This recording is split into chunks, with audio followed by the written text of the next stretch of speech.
સોના ચાંદીની તેજી વચ્ચે જ્વેલરી દુકાન શોરૂમ પર દરોડાની કાર્યવાહી હાથ ધરવામાં આવી। રાજ્યના તોલમાપ વિભાગે 370 સ્થળો પર દરોડા પાડ્યા। સોના ચાંદીની દુકાન, જ્વેલરી શોપ, શોરૂમના વજન કાંટાની તપાસ કરાઈ। તોલમાપ વિભાગને મળેલી ફરિયાદના આધારે ચકાસણી 25 જિલ્લાના 273 એકમો સામે પ્રોસિક્યુશન કેસ કરવામાં આવ્યા। મૂલ્યાંકન કર્યા સિવાયના વજન માપ ઉપયોગમાં લેતા હોવાનું તપાસમાં સામે આવ્યું। કેટલાક એકમોએ ખરાઈ પ્રમાણપત્ર પ્રદર્શિત ન કરતા કેસ થયા। નિયમ ભંગ બદલ કુલ 6.79 લાખનો દંડ વસૂલવામાં આવ્યો છે। અમદાવાદમાં 61 એકમોમાં તપાસ થઈ। સોના ચાંદીની દુકાન, જ્વેલરી શોપ, શોરૂમના વજન કાંટાની તપાસ કરાઈ।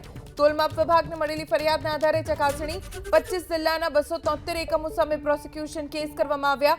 મૂલ્યાંકન કર્યા સિવાયના વજન માપ ઉપયોગમાં લેતા હોવાનું તપાસમાં સામે આવ્યું। કેટલાક એકમોએ ખરાઈ પ્રમાણપત્ર પ્રદર્શિત ન કરતા કેસ થયા। નિયમ ભંગ બદલ કુલ 6.79 લાખનો દંડ વસૂલવામાં આવ્યો છે। અમદાવાદમાં 61 એકમોમાં તપાસ થઈ।